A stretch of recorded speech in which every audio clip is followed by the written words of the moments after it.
Hello, everybody, and welcome to this week's edition of the Travel Coffee Break. I'm not sure how long an edition it's going to be this week. There's a couple of people who may well turn up, but I've already got. Let me get rid of the screen there. I've already got Ron Marder in the. Why am I not getting rid of that? Because I'm pressing the wrong button. That's why. In the room, as it were. Good to see you again, Ron. And in fact, we started a bit late because Rod and I were talking about Hangouts and about how you were saying that Mexico are celebrating. What's their big promotion at the moment? This is the 39th edition of the Tianguis Turístico, and that's Mexico's annual celebration for the tourism industry, and that is taking place this week in Cancun, Mexico. So we're seeing a big event taking place in Cancun about Mexico tourism, but we can't get these folks to participate on Google+. And the best we can do is get pictures of a press conference on Twitter. I think they could do better. It is such a shame. Hello, Simon. Good to see you. You were having technical problems beforehand, so I raced to get that in just in case it all fails again. It's good to see you. What have you been up to? Because you've now relinquished. This is Simon Veness, everybody. Simon has relinquished editorial magazine. Captain John is doing it now, isn't he? John Honeywell? That's right, yes. Simon? Yep. Can you not hear me? No, there was just a delay, that's all. Yeah, we can hear you. So tell us what you've been up to. Well, I mean, in cruise terms, we are just back from a 7-day cruise on the Rhine with Uniworld and Titan Travel, which was very interesting to see, because that's definitely one of the big growth areas, both in recent years and especially this year. There is a huge amount of new possibilities for European river cruising, both in Germany, France, and along the Danube into Eastern Europe. And it was really interesting to see, the typical 7-day Rhine cruise, because that is definitely a hot topic at the moment. It has been undergoing something of an explosion in terms of demand, and they've been playing catch up because, as you say, there are now many more opportunities, largely as a result of them having been furiously building more and more riverboats in the last few years.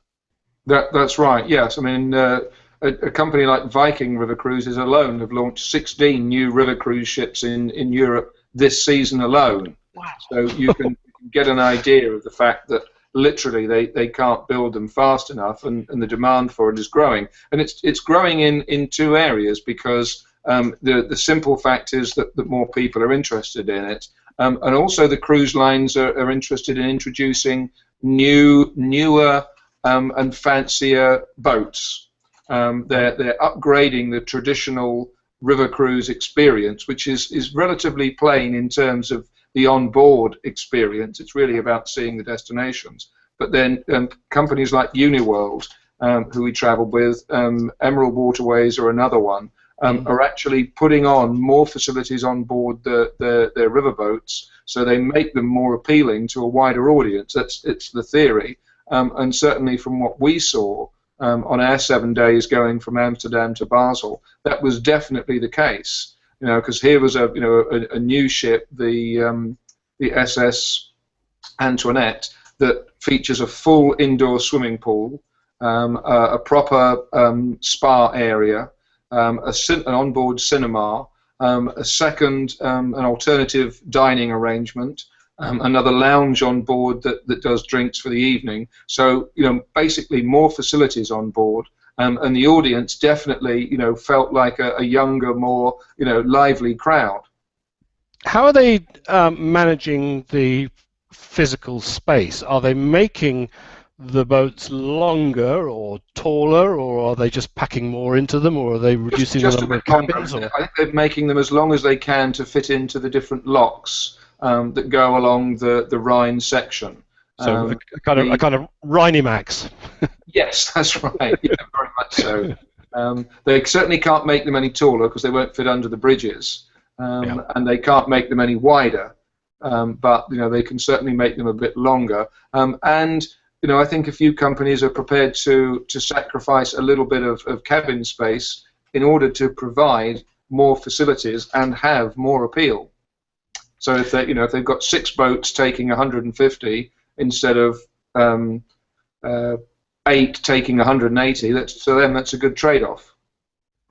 I'm interested to know, because you're right, they are improving the facilities on board. They're also being quite inventive now with the actual itineraries. For example, and I'm trying to remember which line it is, got involved the other day with the Ramblers Association and was spinning holidays off that were a combination of both cruise and walking. So quite innovative kind of styles of product. I hate that word there, but I can hear Ron's mind ticking over in the background there and going, well, if you're making these boats bigger and more fancy and giving them more facility so that people are on them more, and what little kind of responsible tourism in terms of revenue going back into the local communities that they're passing through is going to be reduced, isn't it? I mean, do you want me to answer that, or is that for Ron? Yeah, no. Well, Ron can say whether that's what he was thinking, but it's a similar question. But the question is, to what degree do local communities get a benefit from these Rhine cruises? Well, I mean, I think that the simple answer is that it's still quite significant because, first of all, they're employing every cruise line that does these kinds of cruises employs a lot of local guides because a tour is an inclusive part of every river cruise, where every single port of call you can expect an inclusive tour with a local guide, and they're broken down into groups of 10, so 10, 12 or 15, so that's quite a few people that are being employed just to take people around and show them the sights, and typically a port of call with this inclusive tour is only a couple of hours, so you will still have several hours more to explore under your own steam and go and try out some of the local attractions, some of the museums and things like that you wouldn't be included on the tour but will be pointed out for you. So certainly the local cafes, shops and the museums will all significantly benefit, because what tends to happen really is that all the travelling that the river cruise boats do is by night. So typically the whole day is spent in a port of call, quite often up to quite late in the evening. So you could have your dinner on board, and then you could still go off and go and sample a local cafe or a bar or something like that in the evening before the ship sails. So there's probably more impact per person than there is on the typical ocean cruise, which do tend to be a rather more superficial experience these days, especially the 7 days and less variety. So I think there is a lot included both with the river cruise and the potential to actually get under the skin of the destinations. And it's really interesting that a lot of river cruise lines are looking to extend their excursion appeal by including particular experiences. When they go to some of the ports of call, they might take you to a local market where they source some of their produce. They might take you to a wine tasting or a brewery or something like that. And there are also optional excursions that will take you to some of the places a bit further afield, which also happened in a couple of instances. And I think possibly the best example from our 7 days was the call in Rudesheim, where basically we just had a very short tour with a local guide aboard this little train thing that takes you around Rudesheim, which is not a huge place anyway. And then we were left to our own devices to go and explore the shops and the cafes, take the cable car up to the big monument that sits at the top of the hill there, or go and sample this amazing little museum they have there, which is dedicated to electrical musical instruments, which is quite fascinating. So again, there was a broad spectrum of possibilities. Virtually everything, of course, that would also benefit the local community. You mean electrical musical instruments, as in electric guitars? No. Sort of barrel organs, and sort of antique things that that were built back in the 1900s, and are still sort of playworthy today. I mean, it's a really sort of fascinating little oddity of various different kinds of wind-up things, hand-powered instruments, all that kind of thing. Just a curiosity. I'm glad you explained the, as it were, the cruise procedure, because I'm a complete noob. I've never done a river cruise, and I've always thought it looks very interesting, not least because there is something to look at. I mean, the only place in marine cruising, ocean cruising, that you get to enjoy that kind of scenic environment is in the fjords and up in Alaska. But on river cruises, it's lovely to be able to go along and see these beautiful medieval towns and cities and the like on the bank as you're drifting past. But if you're spending that much time in port each day, in harbour, in the town each day, then presumably there isn't a lot of time. I suppose it's summer evenings. There isn't a lot of time actually taking in the scenery, is there? Well, it's a good point, because it was the one thing that we felt from the 7-day cruise, that we were a little bit rushed, that there was always something to go and see. We had the initial sailing out of Amsterdam, where we sailed at 4 o'clock in the afternoon, so we had, I guess 4 hours of daylight to appreciate sailing out of Amsterdam and out of the canals and into the Rhine itself, which was extremely enjoyable. And we had one morning where we sailed from, I forget exactly where we've been, it might have been Koblenz overnight, and we set sail sort of first thing in the morning along the Middle Rhine section, which is the 37-mile UNESCO World Heritage section that is just full of castles, and is the classic... That's the steep-sided... Exactly, that's what most people would think of the Rhine, but it's only like a 37-mile stretch, and we did all of that during the day. So that was, we spent a morning with a full narration of what we were passing at the time, and we've got a billion photos of castles in various states of repair and disrepair. So I mean that was if you like, the typical Rhine experience, but that was just half a morning. I think we would definitely have liked at least another half day of those 7 days just cruising and watching the scenery go by. So it's probably a fair point that on the 7-day cruises they try to pack a lot in, and it does feel a little bit rushed at times in terms of got to get off now and see something. And when you pull into town, do you tend to pull into town as just one ship? In other words, you know what it's like in the in the Caribbean. There in St. Lucia, suddenly 3 mega cruise ships will pile into the port, and the whole town and coastal area gets flooded with passengers until 6 o'clock, when they're all back on the boat and out of there. Do you have lots of boats turning up at the same time? Are some of the smaller towns overwhelmed, or are the numbers actually quite sympathetic? It was a fair mixture, actually. There were a couple of times, like in Boppard, where we were the only boat in town that evening. We didn't dock until about 5 o'clock in the afternoon. And how many passengers would you have?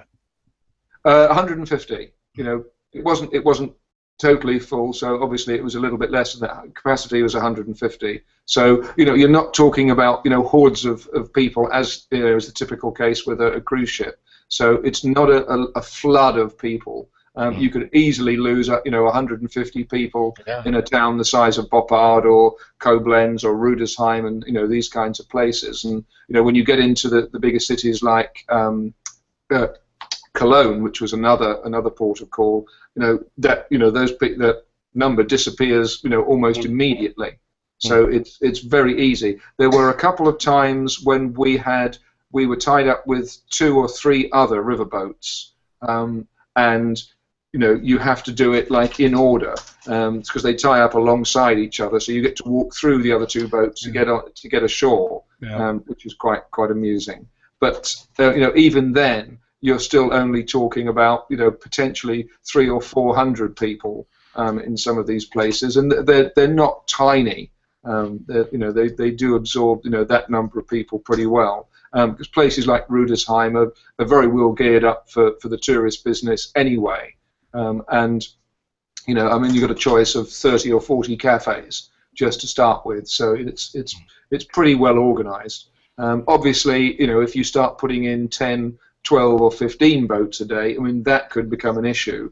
And I think when we left Amsterdam, I counted 20 different riverboats waiting to go out. Now, they'll obviously be going to different. That's Miami on a Friday night. Very much so. Yeah, it was really striking. Several of quite a few of the boats, I would say there was 5 or 6 that are still moored up that weren't ready to start the season yet. This was in April. We left April the 6th, I think. So we were amongst the first few cruises of the season, and I think some companies don't start till later in April. So not all those boats that we saw in Amsterdam were going out that evening, and certainly not all were going to the same places that we did.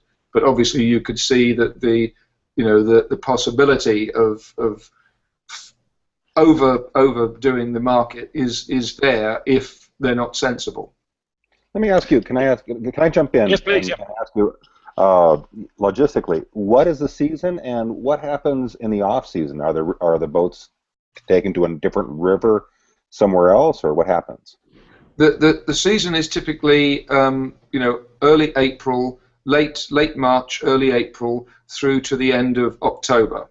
That's the core of the season. And by the time you're getting into October, obviously the European weather is pretty much dictating that it's not a huge amount of fun. There is a second season really that kicks in from late October right the way through Christmas and New Year, where the river cruise lines, or some of them anyway, focus purely on the Christmas markets and the New Year festivities. And they go just to the towns and cities that have these amazing festive markets and seasonal offerings, and that's almost like a season in itself. Once you get through to the end of New Year, all the European river cruise lines are laid up for 2 or 3 months for maintenance, repair, all the usual upkeep. So it's certainly not a year-round season, and the core season is pretty much May through September. You said something interesting when we were talking earlier about the responsible nature of what the river cruise industry does. You were talking about how they're being quite sort of inventive with some of the tours, and there is the opportunity for towns to really benefit from an influx of not only. For example, some cruise lines taking their guests to the local market, where the cruise ship itself, products, particularly for the cordon bleu chef kind of cruise boats, is that developing more ideas, passengers. Bringing down the curtain a little bit and getting passengers involved in the way that the food in particular gets sourced, and wine and things like that. I think the foodie aspect of cruising in general is being really seriously looked at by a lot of the more upscale and the smaller operators, because it's the kind of thing they can do. The bigger ships aren't really able to do that because they have to source all their produce from one direct source that they can rely on, usually at the beginning of every cruise. They don't tend to take on any kind of food or drink or anything like that en route, for largely for reasons of logistics, but also for guarantee of supply along the way. But certainly the smaller boats do it, and there is a truly wonderful development now in luxury hotel barges, that, especially in France. That in France, they've been doing it for a long time, haven't they? Yeah. Yeah, and it's now almost reached a pinnacle where these things are totally geared around, going through some of the smaller places of France, and literally just getting off to sample the local food, the local wine, whatever it may be, and then buying fresh produce that day from the market and taking it back on board for the dinner in the evening. So it's a real niche market, but it's definitely something that also has growing appeal. It's fabulously attractive, and it has been there for a while. Not least because the hotel barges of which you speak on the Rhone and elsewhere in the Seine, they are quite small. They've only got small numbers of passengers, maybe 10 passengers or something like that, and so it is much more intimate. And yes, the passengers can be involved in the process. Can go off down the towpath on the bicycle and fetch and get some baguette or whatever it is that they want and bring it back. And quite often, the chef will help them prepare food and things like that. It's a much more intimate environment, and I think, do you remember the TV chef Keith Floyd Yes. for highlighting it? Because he did that TV series doing exactly that on one of those barges going all the way down to the south of France. Yeah, afloat in Provence or whatever it was. Yes, it was that kind of deal. Yeah, I mean, there's definitely a huge desire, I think, for people to experience more, when they're on holiday in general terms, and certainly, a river cruise is really well geared up to be able to provide that kind of different experience. You don't really have that kind of facility in the States, Ron. Well, Simon's in the States as well, and Simon and I have talked often about, for example, the Mississippi steamboats and the like, but you don't have the same tradition of canals, unfortunately. Is it something that you would be enthusiastic to do, Ron? I would be certainly enthusiastic to try that either on the Mississippi or in Europe. It sounds very interesting.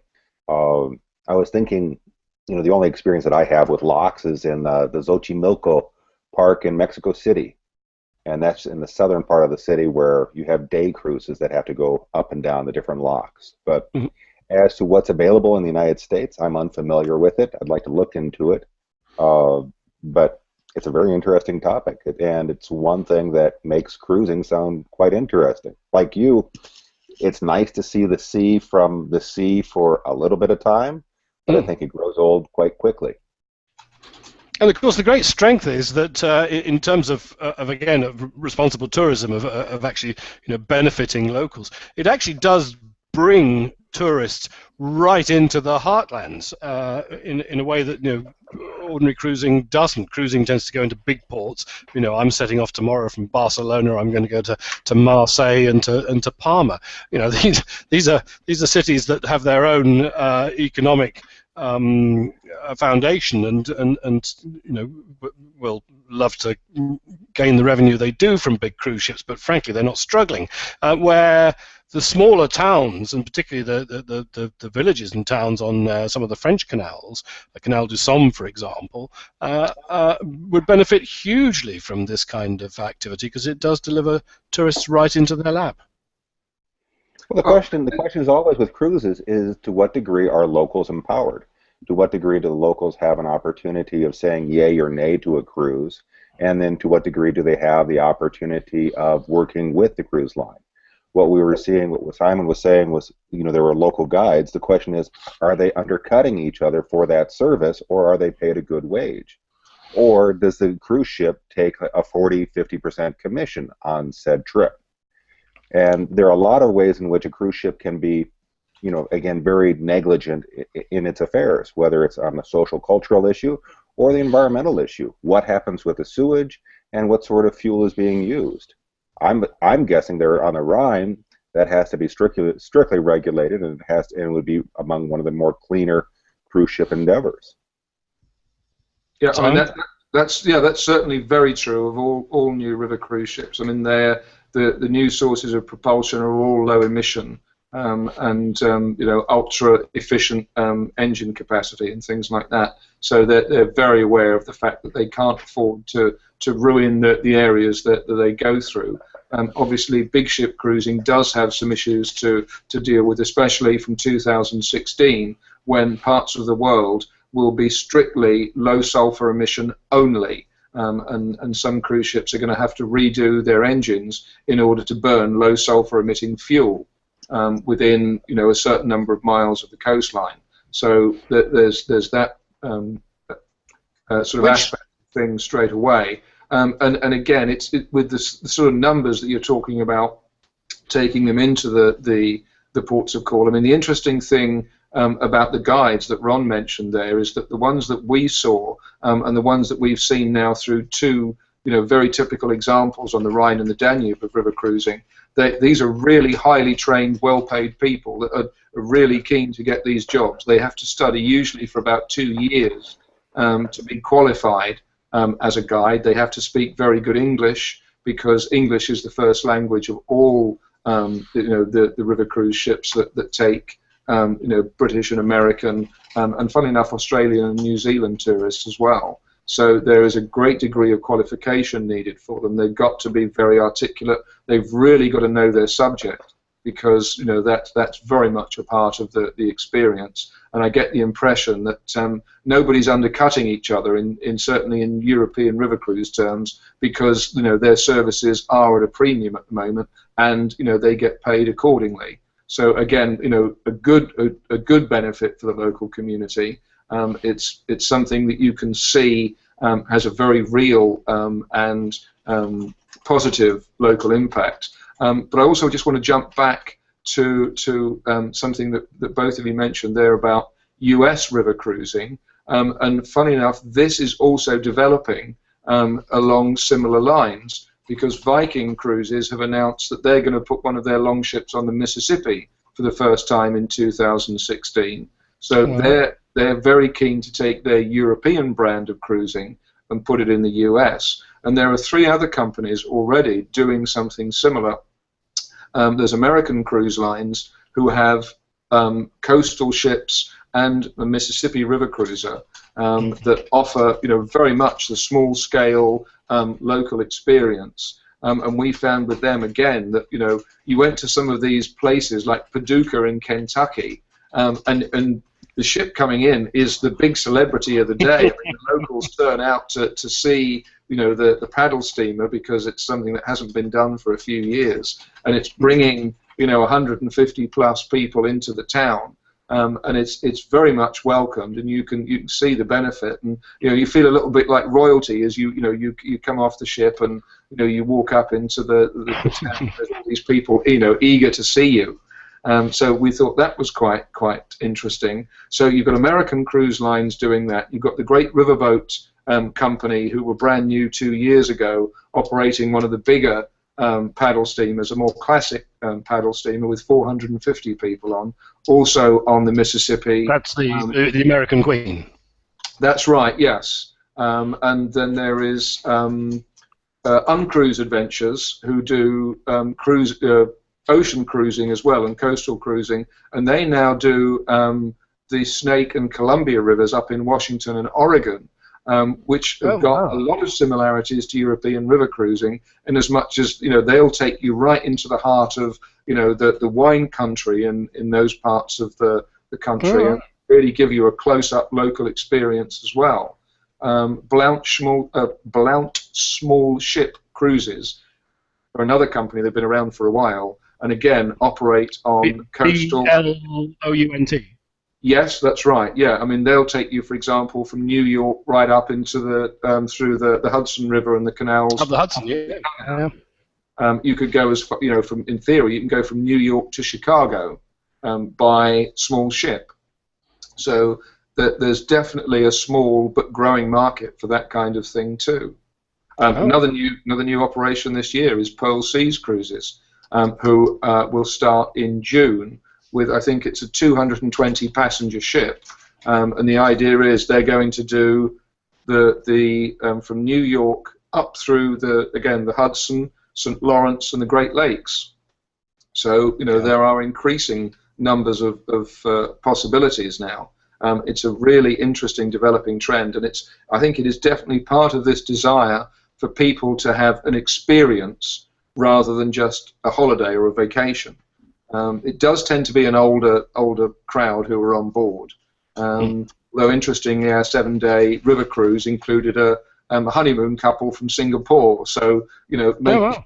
you can see the demographic changing slowly but surely. Here in the US, the typical US river cruise passenger is still 60 or 70 plus, but they are people who are really usually well traveled and keen to see and experience things rather than just be on holiday. The other area that comes to mind that's been really quite busy for a long time, and that's the Amazon River cruises. And I'm not sure what they bring to local communities, but they certainly bring a wealth of wildlife and eco adventurism to the passengers.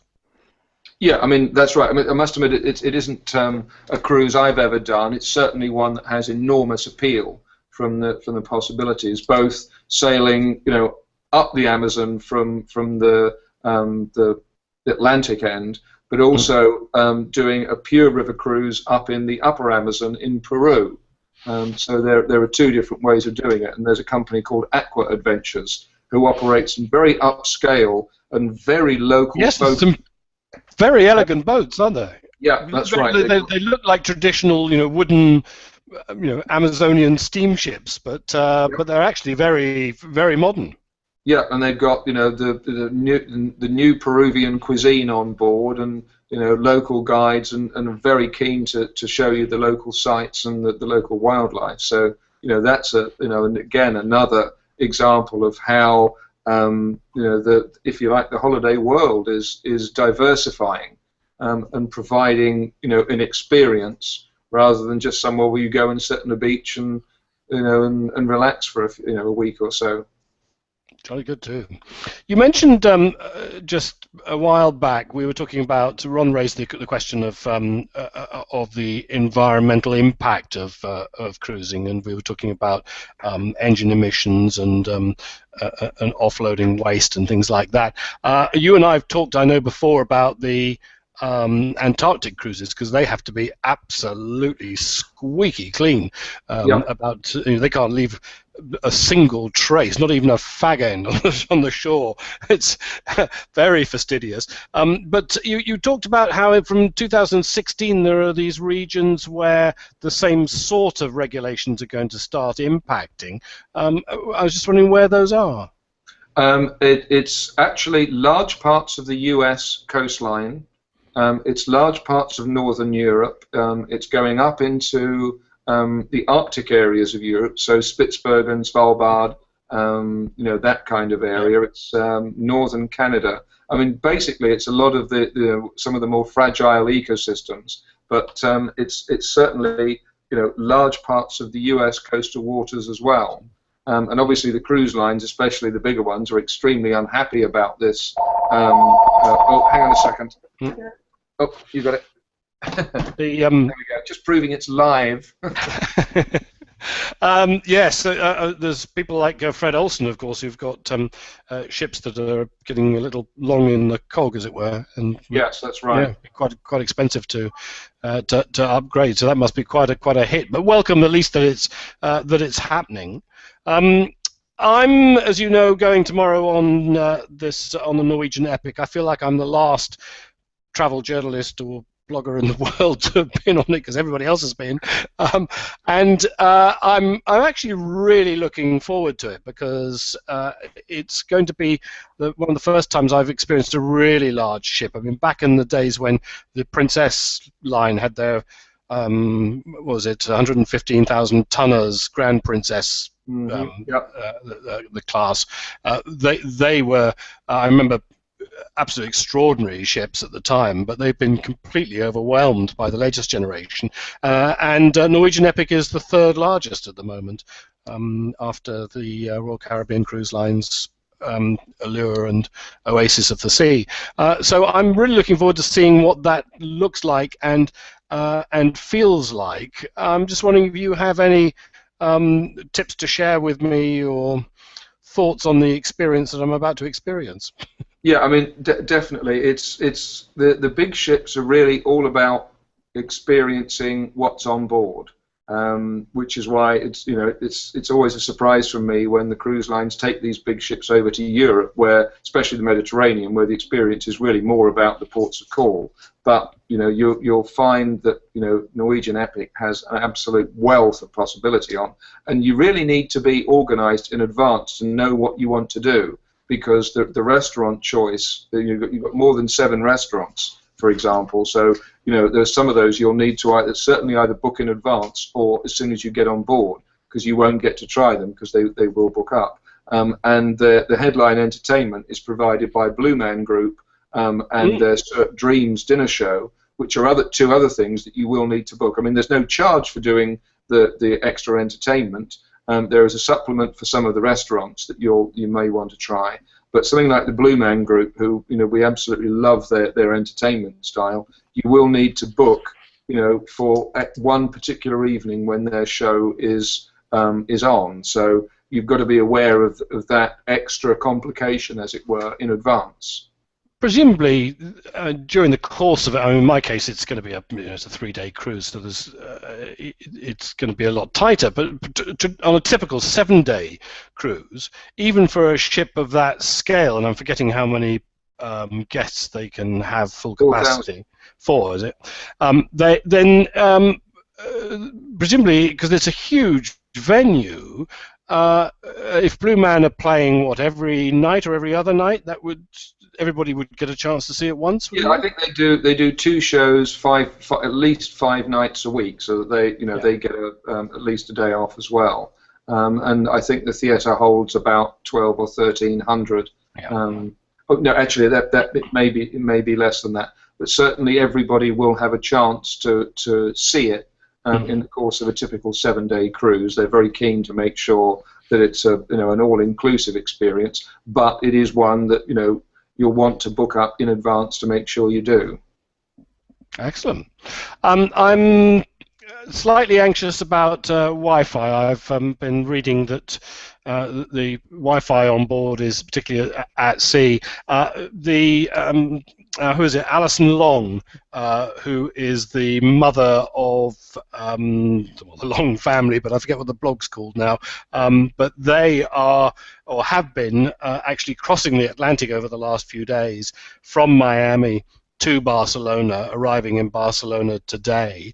And I was following her blog posts and her tweets, citing dolphins off Gibraltar and all that kind of stuff as they came in.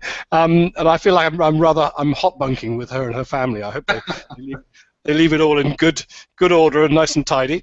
But one of the things that she mentioned was actually that Wi-Fi was a bit of an issue. So what the question I really had for you was that clearly satellite-based Wi-Fi could be an issue, but when they're in port, do they not link into the local networks or?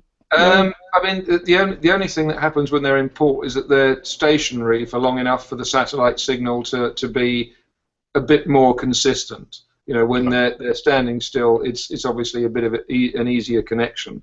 But I mean, they're still reliant on the satellite feed wherever they are, because that's how they're geared up. Their servers are all geared to point up rather than anywhere else. So every large ocean-going cruise ship has got an issue with the speed. I know there are a couple of cruise lines that are looking to use new technology and get a faster connection, but it's still going to be some time before everybody is suitably equipped. And it is, for those of us that do need to work while we're on the move on a cruise ship for reports and blogs and all that kind of thing, it's definitely a frustration that things are way slower than you're used to, and it's like going back to the old dial-up days, unfortunately, at times. Well, it doesn't bode well then, because I had, as I think I'd said in the posts highlighting this week's show, that actually I was hoping that I might do more than one show this week and do a couple of pop-up hangouts from on board, but it's looking increasingly as if that may be technically a bit difficult. We'll see. You probably just won't get the speed at all. Won't get the bandwidth. Yeah. It's hard even to use Skype on board some ships. So I wouldn't count on that. By all means, give it a try, but don't book it in as a hard and fast opportunity. Wouldn't you have luck at a port of call? Sorry, say again, Ron. Wouldn't you have luck once you're docked?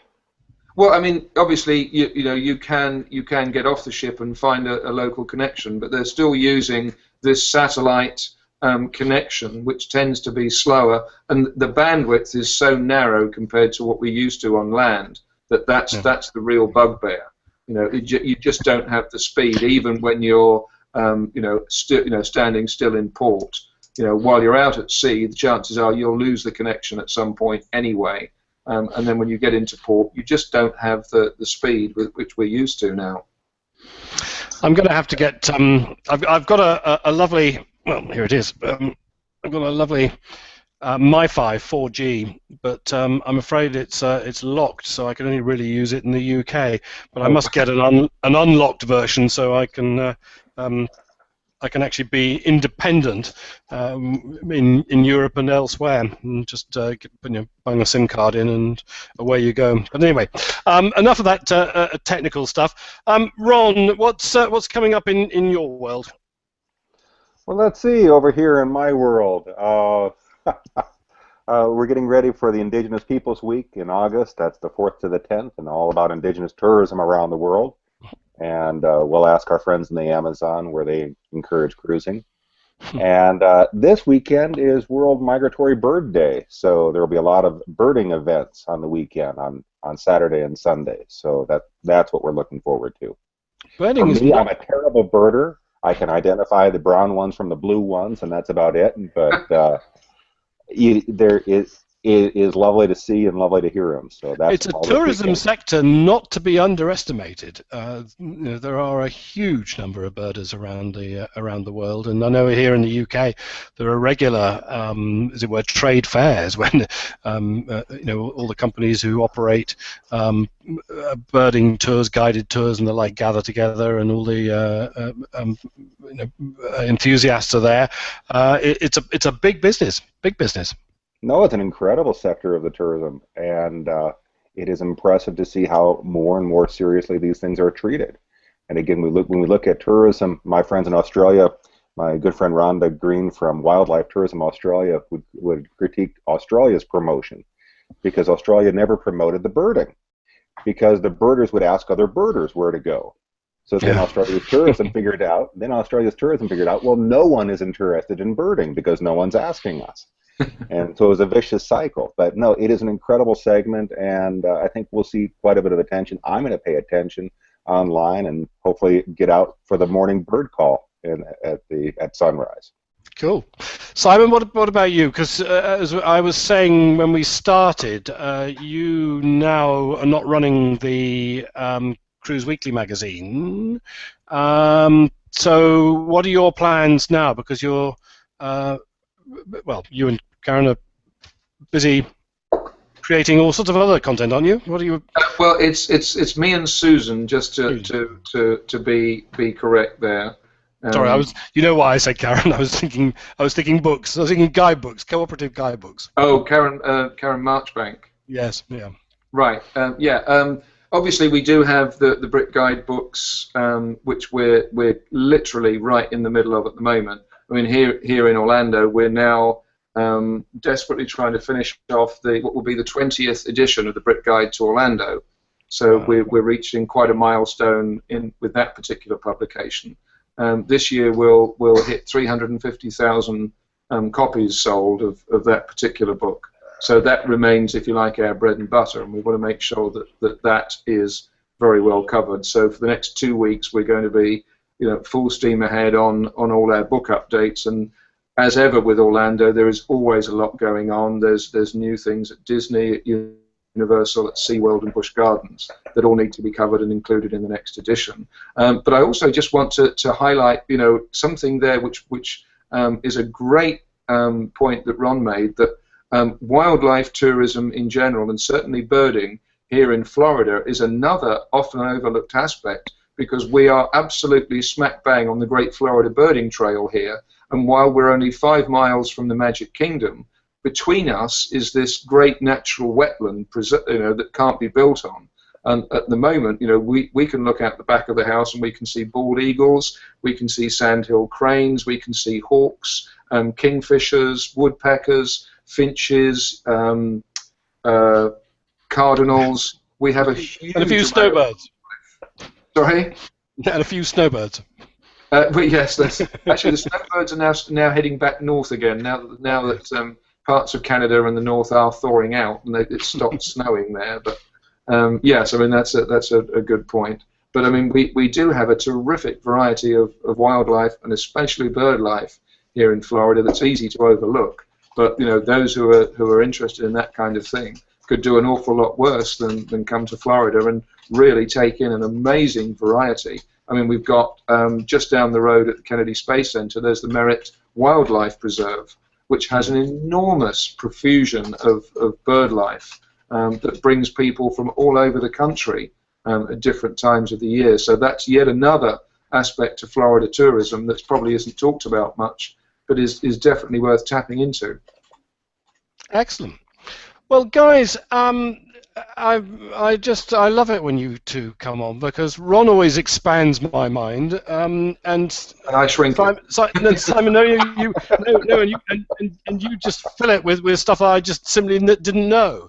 So it's a great joy. I'm glad that you enjoyed your recent trip up the Rhine. Do you know where your next cruise is likely to be? Not at the moment, no. We're not looking any further ahead than the rewrite of the current Brit Guide. Susan has then got to complete a rewrite of one of her books, which is The Hidden Magic of Walt Disney World. So she's got a fair bit on her plate as well. We've got family coming to stay in July, possibly a trip back to Europe in September. Perhaps going to Normandy and the battlefields of World War One. Other than that, we've got various other book projects that we want to get off the ground as well, from travels in the US and also in Southern Africa. So we're certainly not short of a thing or two to do. Excellent. Good. Well, I wish you the best of luck with that. I apologise to Susan for calling her Karen, and expect her to pitch up on one of these in a few months' time when the book is out. Yeah, I'm sure she'll be happy to come and talk about that, because again, it's proved a surprise success. I mean, it just goes to show that Disney fans are fascinating. Yeah, they'd love to know it. Yeah. About their product, and they love to read. The more you can give them, the more they like to read.